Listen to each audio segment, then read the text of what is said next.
See you play Death Ride, Halfaya Pass.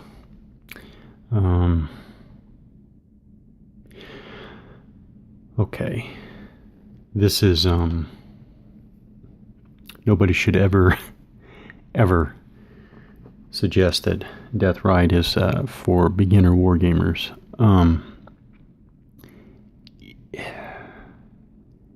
There's the issue of the unit types here and what rule.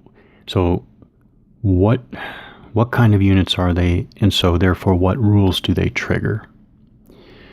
I have to say up front that the only reason why I persist with this system is because I have full confidence that behind this design is a conscientious designer who did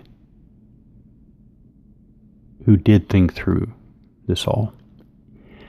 Sometimes it's difficult. I guess the worst thing I can say is that sometimes it's difficult to capture what was really, I guess, intended. And okay, enough about that.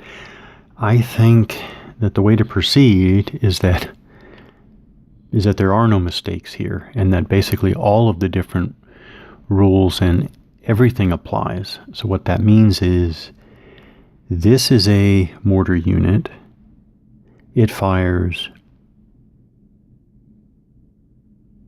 indirectly. It fires as artillery. How do you say it? It fires as I'll just use what's the rules? It fires as fire support during the operations phase. And then I guess it can support as fire support during assaults as well, according to all of those rules. This is a heavy weapons unit. This is a heavy weapons unit. It does not have any artillery symbol on it.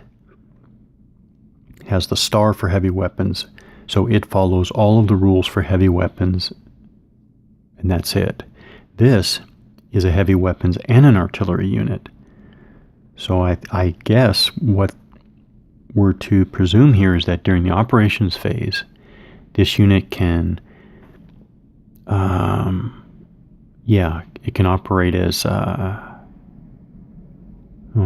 again, that's, I guess, yeah, see, this is what you could never easily get. I guess it operates as fire support and uses the heavy weapons. It would have to use the heavy weapons line on the firepower table. Then when you get to the assault phase,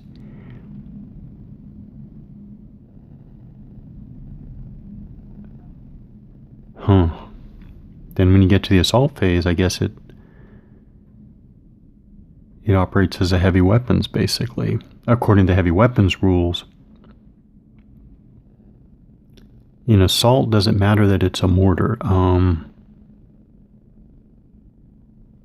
don't think it does matter. I think when you get to the assault phase, it matters just that it's a heavy weapons unit and follows the heavy weapons rules for the assault phase. Okay, I think I got maybe 90% there, but certainly enough to continue. Hey, excuse me. Just want to point out something in stride here. So the British Army units are advancing from the east now. The next Blue Bandit headquarters, the 11th. What is that? 11th. Where is that? The 11th.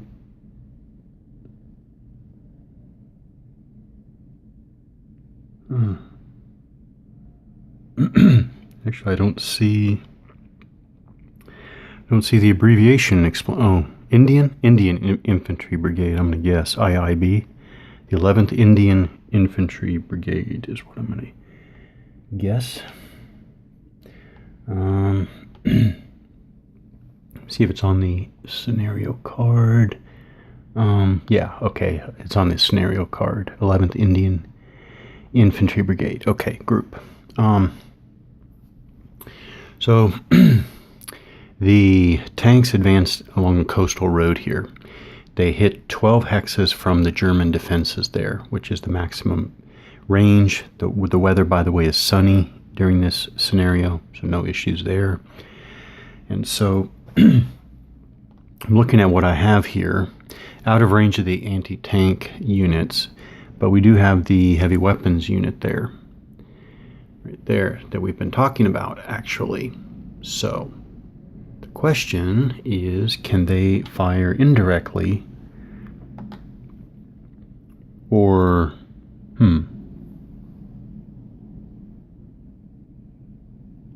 well, actually it could be direct fire as well, because actually this could be direct fire. So what not sure what the difference would be, but anyways, the rules say that this particular kind of unit is machine guns and 81mm mortars, or medium mortars. Machine guns, medium mortars. So I'm playing rules as written, and I want to know if that unit can attack the tanks and do something. Real world, of course, I would question that. But this is what happens. Looking at the firepower table, looking at heavy weapons, right across here, look at that. 0. Against a hard target, primary weapon, long range, 0. So actually, for all of that, it can't do anything, which again makes sense and is good. So so really, these tanks, the British can't get any firepower advantage at all against wait a minute. No, flip that around. The Germans can only get an advantage with their plus weapons, which I believe are meant to represent the, there they are, meant to represent the 88s. So this is a, yeah, I do, yeah. So as a matter of fact, I think those are the 88s. But that tells me that's a half-track mounted anti-aircraft platoon. Oh. Never mind. That is not an 88. So let's see what the rules say that is. Alright, this was all unplanned. That's the other problem. Not every unit type is listed, and it's not. So it is not. So, alright, so I'm going to make the assumption that that is regular half-track mounted anti-aircraft. So, never mind, that is not what I was thinking of though. So are there 88s? There they are. There they are. Yep. Where I took that from. This is the 88 because that is a plus unit. So anti-aircraft platoon. Oh yeah, and it can mount. Obviously it cannot fire while mounted, but it unlimbers, and now it's a plus unit. So this plus unit can get the 1.5 against the British armor at short range, which in this case is 4 hexes. Okay. So then the question is, how many of those units? Oh, we got another couple of platoons there. Okay, so another couple platoons there. Okay. Okay, I didn't realize I was off camera there for at least some of that. So got a couple of 88 platoons there, a couple of 88 platoons there, a couple of 88 platoons there. So at least 3 company minuses. Oh, no, here's another one. Here's another one. So, yep. So, we have a good, 8 platoons already there.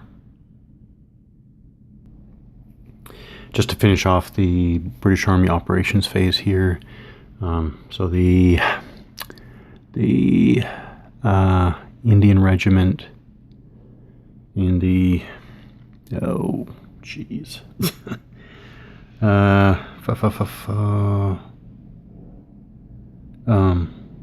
Oh, Marathi Light Infantry. All right, Marathi Light Infantry and the Rajputana Rifles. Okay. All right, so the Indian Brigade as a whole is advancing here east to west. The advance mounted British Army anti-tank unit there. Was fired on by the German heavy weapons unit there, but they rolled a dismal one, -3 for opportunity fire. Not possible, but they could have gotten up to an S2 result, even with opportunity fire, because the heavy weapons against a soft target at long range is 1.5 on the firepower table.